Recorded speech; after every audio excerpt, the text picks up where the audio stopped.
Hello students, very good afternoon. This is Sushil Warzukar from Warzu Classes, Pune. आज आप लोगों को मैं 11th स्टैंडर्ड का डायमेंशन फॉर्मूला सिखाऊंगा, बनाना सिखाऊंगा और बहुत आसानी से आ जाएगा। Dimension formula is an expression, एक प्रकार का एक्सप्रेशन होता है in which the fundamental quantities raise to power equal to some integers और इंटीग्रल वैल्यूज। कोई भी फिजिकल क्वांटिटी क्या होती है? Force, mass, acceleration, current, velocity, momentum, stress, strain, modulus of velocity, gravitation constant, Planck constant, ये सब क्या आती है? फिजिकल क्वांटिटी होती है। तो फिजिकल क्वांटिटी को निकालने के लिए हम लोग क्या करते हैं? उसको फंडामेंटल क्वांटिटी के टर्म्स में लिखते हैं, यानी कि एम, एल और टी के टर्म में लिखने गए और ब्रैकेट लगा देते और उसके पावर में आता है ए, इसके पावर में बी और उसके पावर में सी। अब ये ए की वैल्यू क्या हो सकती है? ए की वैल्यू 0 भी हो सकती है, -1 भी हो सकती है, -2 भी हो सकती है, -3 भी हो सकती है, 1, 2, 3 भी हो सकती है। Got it? यानी ए, बी, सी की वैल्यू कुछ भी हो सकती है। ये होता है डायमेंशन फॉर्मूला। अब डायमेंशन फॉर्मूला पढ़ने से पहले हम लोगों को सारे फॉर्मूले आने चाहिए। तो हम लोग क्या करते हैं, पहले तो ये पढ़ लेते हैं कि भैया हमारे पास दो प्रकार की फिजिकल क्वांटिटी होती है। एक होती है फंडामेंटल क्वांटिटी, एक होती है डिराइव क्वांटिटी। जैसे हमारे पापा क्या है? फंडामेंटल है, उनके ऊपर अपन डिपेंड रहते हैं ना, मॉम डैड के ऊपर हम डिपेंड रहते हैं। तो क्या हो गई? मॉम भी फंडामेंटल क्वांटिटी हो गई, पापा भी फंडामेंटल क्वांटिटी हो गए। तो जो फंडामेंटल क्वांटिटी होती है किसी पे डिपेंड नहीं करती, तो इन लोगों ने क्या लिया? मास को क्या मान लिया? फंडामेंटल क्वांटिटी, क्योंकि मास अपने आप में मास है। अगर आपको कोई भी चीज तोलना है, डायरेक्ट आप जाओ मास पे तोल लो और आ जाओ घर पे। ऐसी टाइम और डिस्टेंस, तो जो लेंथ है, ब्रेथ है, डिस्टेंस है, रेडियस है, आर्क है, इसको डिस्टेंस ही मानते हैं डायमेंशन फॉर्मूले में।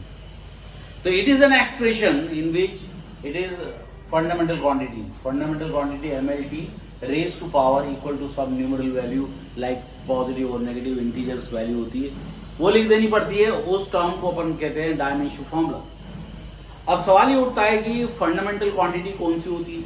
जैसे मास हो गई, लेंथ हो गई, टाइम हो गई, इसको हम लोग फंडामेंटल क्वांटिटी मानते हैं। जनरली इसको फॉर्मूले में पुट करने की जरूरत नहीं पड़ती। जैसे वेलोसिटी है, तो वेलोसिटी क्या होती है? Rate of change of displacement of the body is called velocity, rate of change of distance of the body is called speed. तो चाहे स्पीड हो चाहे वेलोसिटी हो, वेक्टर जो हमारा डायमेंशन फॉर्मूला होता है उसको इससे कोई मतलब नहीं होता। डायमेंशन फॉर्मूले के थ्रू हम किसी भी फिजिकल क्वांटिटी की यूनिट निकाल सकते हैं, जैसे मीटर पर सेकेंड, समझ गए? तो किसी भी फिजिकल क्वांटिटी को MLT के टर्म में लिखना ही डायमेंशनल फॉर्मूला होता है, समझ गए? अब हमारे पास सवाल ये उठता है कि डिराइव क्वांटिटी कौन सी होती है? जिसके फॉर्मूलेज होते हैं। जैसे अगर डेंसिटी है, मास अपॉन वॉल्यूम, है ना? जैसे वेलोसिटी है, डिस्प्लेसमेंट अपॉन टाइम। जैसे एक्सेलरेशन है, वेलोसिटी अपॉन टाइम। जैसे फोर्स है, मास इनटू एक्सेलरेशन। वर्क डन है, फोर्स इनटू डिस्प्लेसमेंट। स्ट्रेस है, स्ट्रेन है, स्ट्रेस, ये सब क्या है? हमारी डिराइव क्वांटिटीज है, समझ गए? एक बात याद रखना, हमारी कुछ क्वांटिटी वेक्टर्स भी होती है और कुछ स्केलर भी होती है, तो यहाँ पर वो सब चीज देखने की जरूरत नहीं है। तो हम लोग क्या देख रहे हैं कि डायमेंशन फॉर्मूला निकालना सीखेंगे। कभी भी याद रखना, अगर डायमेंशन फॉर्मूला निकालना है तो किसने बोला कि डिस्प्लेसमेंट का डायमेंशन फॉर्मूला निकालो या डिस्टेंस का डायमेंशन फॉर्मूला निकालो। तो डिस्टेंस हो या डिस्प्लेसमेंट हो, लेंथ हो, ब्रेथ हो, हाइट हो, आर्क हो, कॉर्ड हो, रेडियस हो, समझिए, कुछ भी हो, आपको क्या यूज करना है? एल यूज करना है। क्या यूज करना है? एल यूज करना है। तो लेंथ का डायमेंशन फॉर्मूला, डिस्टेंस का dimension formula, arc, radius, chord, diameter भी ले सकते हो आप। डायमीटर, कॉर्ड, रेडियस, सबको अपन एल लिख सकते हैं। जो बच्चा ये सोच रहा है कि ब्रेथ मतलब अलग चीज हो गई, हाइट मतलब अलग चीज हो गई, ऐसा नहीं है। आप क्या कर सकते हो? इन सबका डायमेंशन फॉर्मूला क्या हो गया? एल। इसका डायमेंशन फॉर्मूला क्या हो गया? एल। लेकिन हमें तो लिखना है MLT के टर्म में, तो अपन क्या करेंगे? m की पावर में 0 कर देंगे। किसी की पावर में 0 का मतलब होता है 1, है ना? और ये टी की पावर में क्या लगा 0। ये डायमेंशन फॉर्मूला क्या हो गया, रेडियस का। ये डायमेंशन फॉर्मूला किसका हो गया, आर्क का। ये डायमेंशन फॉर्मूला हो गया डायमीटर का। Length, breadth, height, distance, displacement, ये सारे के सारे का dimension formula M L T के टर्म में लिख दिया है, जिसमें कि एम 0 है, टी 0 है और एल है। इसके बाद डायमेंशन फॉर्मूला अपन यूज करेंगे, अब डायमेंशन फॉर्मूला यूज करेंगे टाइम का, समझिए टाइम का। तो टाइम का डायमेंशन फॉर्मूला टी होता है, तो अपन क्या करेंगे एम एल और ये टी, तो इसके पावर में 0 कर दो, इसके पावर में 0 कर दो और ये एम एल टी आ गया। तो टाइम का डायमेंशन फॉर्मूला हो गया m0 l0 और ये t आ गया। ये हो गया टाइम का डायमेंशन फॉर्मूला। लेकिन होता क्या है, कभी कभी चेंज का भी डायमेंशन फॉर्मूला वही होता है। जैसे पहले आपका डिस्टेंस था 5 मीटर, अब डिस्टेंस हो गया 15 मीटर, आप माइनस कर दो 15 - 5 तो 10 मीटर आपका डिस्प्लेसमेंट हुआ। यानी जो भी डिस्टेंस आपने ट्रेवल किया या डिस्प्लेसमेंट आपने ट्रेवल किया वो कितने लिया, टायर। तो चेंज मतलब क्या होता है, तो अगर यहाँ पर डेल्टा एस आ जाता है या डेल्टा एल आ जाता है या डेल्टा आर आ जाता है, ये भी आएगा, डेल आ जाएगा, डेल भी आ सकता है, डेल एस आ सकता है, डेल एल आ सकता है, डेल आर आ सकता है। अगर ऐसा भी आया है तो उसका मतलब भी एल ही होता है, समझिए। अपन डेल आर की जगह क्या लिख सकते हैं, एल लिख सकते हैं। डेल एस की जगह क्या लिख सकते हैं, एल लिख सकते हैं। डेल्टा मतलब बड़ा चेंज, डेल मतलब बहुत ही ना के बराबर चेंज, इसकी जगह डीएस भी हो सकता है। डीएस हो गया, डी एल हो गया या डी आर हो गया। कॉर्ड के लिए कुछ भी लिख सकते हो आप, तो कुछ भी है, चेंज के लिए भी मतलब वही होता है। अगर डीएस लिखा है उसको भी एल मान लेना, डी आर लिखा है उसको भी एल मान लेना और आर लिखा है उसको भी एल मान लेना। इसके अलावा अगर L1 लिखा है, L2 लिखा है, L डैश लिखा है, समझिए, या डेल्टा आर डैश लिखा है, ऐसा कुछ भी लिखा है, तब भी आप क्या कर सकते हो, एल ही लिख सकते हो। तो चेंज से उसको कोई मतलब नहीं होता है। अब इसकी यूनिट क्या हो गई, मीटर। क्या यूनिट हो गई, मीटर, है ना। तो एल की यूनिट क्या हो गई, मीटर। टाइम में भी ऐसे करेंगे हम लोग, डेल्टा टी लिखा हो तब भी टी यूज करेंगे, ट्राइंगल वाला डेल्टा टी हो तब भी टी यूज करेंगे। हम लोग डी टी लिखा रहेगा तब भी वो यूज करेंगे। T1 रहेगा, कैपिटल टी रहेगा, डैश रहेगा, है डेल्टा टी रहेगा, कुछ भी रहेगा, आप उसको क्या यूज कर सकते हो, कैपिटल लेटर टी। तो चेंज को भी आप वही लिखोगे, जबकि चेंज क्या होता है, T2 माइनस T1। मान लो आपका T2 टाइम है 10 सेकेंड, है ना, और T1 टाइम है 2 सेकेंड। यानी आपने जो गाड़ी चलाई तब 2 सेकेंड से लेकर 10 सेकेंड तक ऑब्जर्वेशन किया आपने, तो 10 - 2 कर देंगे तो क्या आएगा आंसर, 8 सेकेंड। तो आप चेंज को भी टी ही लिखोगे, चेंज को भी एल ही लिखोगे। इसी तरह से मास के लिए भी कर सकते हो आप। मास जो होता है उसमें क्या करोगे, मास में भी डेल्टा एम रहेगा तो एम यूज करना, डी एम रहेगा तब भी यूज करना, डेल एम रहेगा तब भी एम यूज करना, M1 रहेगा, M2 रहेगा, M डैश रहेगा, M डबल डैश रहेगा, कुछ भी रहेगा, आपको क्या यूज करना पड़ेगा, कैपिटल लेटर M। तो जब भी कोई डायमेंशन फॉर्मूला आता है तो हमें उसके फॉर्मूलेज मालूम होने चाहिए। जब तक हम उसके फॉर्मूलेज नहीं रटेंगे हमें कुछ आएगा नहीं, और वो तब तक तोड़ते चले आते हैं हम लोग। ये स्क्रीनशॉट मार लेना, अपन आगे बढ़ते हैं। अब देखो हमारा जो मास है, लेंथ है, टाइम है, ये क्या है, फंडामेंटल क्वांटिटीज हैं, ये क्या किसी पे डिपेंड नहीं करती। तो इनको एमकेएस सिस्टम में माना गया था, लेकिन बाद में उन्होंने क्या बोला कि एमकेएस सिस्टम से काम नहीं चलेगा, क्योंकि कुछ और क्वांटिटीज थी, जैसे अमाउंट ऑफ सब्सटेंस मोल होता है, टेम्परेचर की यूनिट केल्विन होती है, करंट की यूनिट एम्पियर होती है।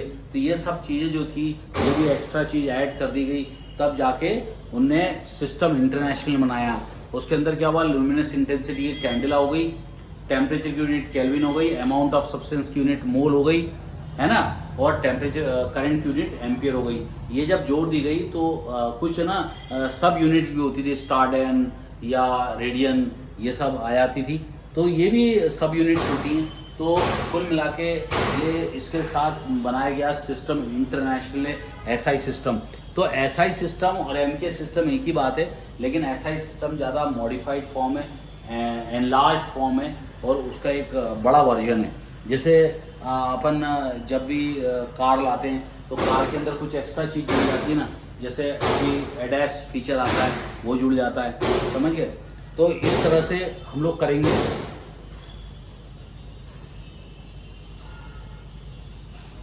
आवाज कम करो, आवाज थोड़ी कम करो। तो अब हम लोग आगे बढ़ेंगे। इतना इजी है, पता नहीं तुम लोगों को कठिन क्यों लगता है, बहुत इजी होता है डायमेंशन फॉर्मूला। अब डायमेंशन फॉर्मूले में अपन आगे बढ़ते हैं। अगर किसी ने बोला कि भैया हमें वेलोसिटी का डायमेंशन फॉर्मूला बताओ, तो अपन इसको लिख देंगे m0 l t माइनस 1। इसके लिए हमें कुछ खास बात याद रखनी पड़ती है। किसी की भी पावर में जीरो का मतलब होता है 1, है ना, तो इसको लिख सकते हैं 1 इंटू 1 L और T लिख सकते हैं, है ना। 1 की जगह क्या लिख दिया अपन ने, m0। क्यों लिख दिया, क्योंकि हमें mlt के टर्म में इसको लिखना है। अब L मतलब हो गया मीटर और टाइम हो गया सेकेंड, तो मीटर पर सेकेंड इसकी यूनिट हो गई। तो डायमेंशन फॉर्मूले के कारण हम किसी भी फिजिकल क्वांटिटी की यूनिट निकाल सकते हैं, समझ गए। तो ये अब इसका डायमेंशन फॉर्मूला निकालना सीखेंगे अपन। हमें मालूम है वेलोसिटी का फॉर्मूला होता है डिस्प्लेसमेंट अपॉन टाइम, है ना। और स्पीड का भी डायमेंशन फॉर्मूला वही होता है, डिस्टेंस अपॉन टाइम। अब होता क्या है कि डिस्प्लेसमेंट एक वेक्टर क्वांटिटी है और डिस्टेंस जो है स्केलर क्वांटिटी है। तो डायमेंशन फॉर्मूले को उससे कोई मतलब नहीं होता। उसने बोला डिस्टेंस तो भी एल होता है, डिस्प्लेसमेंट तो भी एल ही होता है। तो ये हो जाएगा एल अपॉन टी। अब देखो किसी की पावर में कुछ नहीं लिखा है, इसका मतलब वो 1 है, उसके पावर में 1 है। जब इसको ऊपर ले आते हैं तो टोपी का रंग बदल जाता है, यानी प्लस माइनस हो जाता है और माइनस प्लस हो जाता है।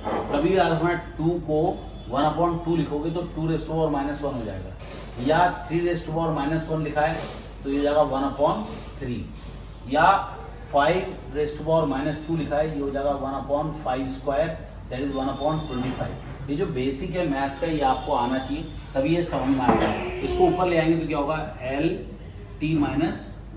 ये क्या हो गया, LT-1। अभी क्या का फॉर्मूला बन गया हमारा डायमेंशन। कभी याद रखना मैथ्स में इसको अपन एक तरीके से और लिख सकते हैं। कैसे लिख सकते हैं, L इंटू 1/T भी लिख सकते हैं उसको अपन। अगर आप सॉल्व करोगे L बन जा L/T फिर से आ जाएगा। तो इसको अपन ऐसा भी लिख सकते हैं। अब जिसको ये नहीं मालूम है वो डबू पांडे है। अब जैसे अपन ऐसे लिखा हुआ है L-1/T को L/T नहीं लिख सकते, क्योंकि ये प्लस और माइनस आ गया तो कंडीशन चेंज हो गई। लेकिन अगर इनटू रहेगा तो आप ऐसे लिख सकते हो। अब ये हो गया आपका वेलोसिटी निकाल ली अपन ने। अब अपन क्या निकालेंगे, अब एक्सेलरेशन निकालते हैं। Rate of change of velocity of the body is called acceleration. तो एक्सेलरेशन क्या होता है, change in velocity upon time. Change in velocity upon time, change in time भी कर सकते हो, डेल्टा टी भी कर सकते हो, कोई प्रॉब्लम नहीं होती। इसको del v upon del t भी लिख सकते हैं। इसको बोलते हैं इंस्टेंटेनियस वेलोसिटी। इंस्टेंटेनियस वेलोसिटी होती है। ये इंस्टेंटेनियस वेलोसिटी कैसी होती है, जैसे आप बाइक चला रहे हो, कार चला रहे हो, तो बहुत कम टाइम के लिए आप मीटर को देखते हो ना, बहुत कम टाइम के लिए, तो बहुत कम, जिसमें टाइम टेंड्स टू 0 रहता है, डेल्टी टेंड्स टू 0 रहता है। जब डेल्टी टेंड्स टू 0 होता है उसको बोलते हैं इंस्टेंटेनियस वेलोसिटी। अब हमें मालूम है एक्सेलरेशन क्या होता है, वेलोसिटी अपॉन टाइम। तो एक्सेलरेशन का डायमेंशन फॉर्मूला निकालना है तो अपन क्या लिखेंगे, वेलोसिटी अपॉन टाइम। अभी वेलोसिटी अपॉन टाइम को कंफ्यूज ना करके अपन क्या कर देंगे, 1/T इंटू वी लिख देंगे, ताकि क्या हमारे लिए आसान हो जाए। अब हम लोग क्या करेंगे, वेलोसिटी को तोड़ेंगे। वेलोसिटी क्या होता है, डिस्प्लेसमेंट अपॉन टाइम। हम लोग यहाँ लिख देंगे। हमें मालूम है वेलोसिटी का फॉर्मूला डिस्प्लेसमेंट अपॉन टाइम होता है। तो ये हो जाएगा 1/T into displacement upon time. ये 1 इंटू 1 क्या हो जाएगा, 1²। ये हो जाएगा L/T² हो जाएगा, L/T²। अब देखो ये प्लस है ना, ये +2 है ना, ऊपर जाके -2 हो जाएगा। ये हो जाएगा L/T-2। आप डायरेक्ट भी फॉर्मूला लिख सकते हो, देखो जरूरी नहीं m0 L/T-2।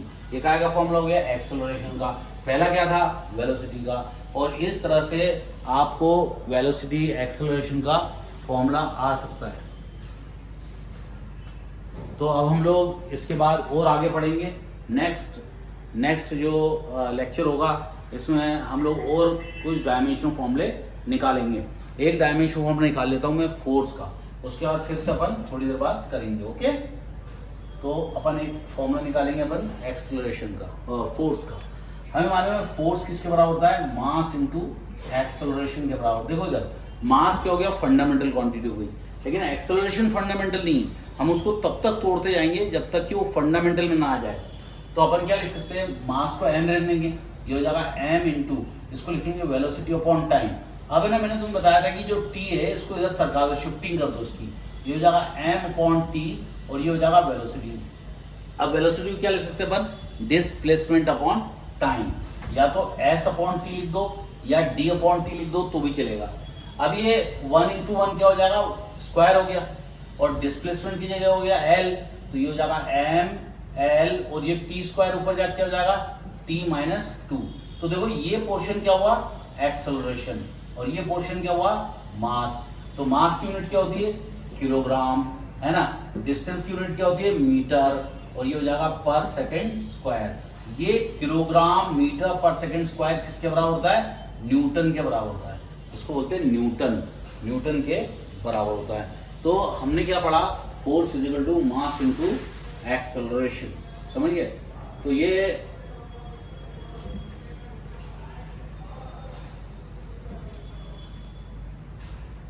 और इस तरह से हम लोगों ने ये करा है। उसके बाद अगली क्लास में हम वो करेंगे। Have a nice time, bye bye, God bless you all.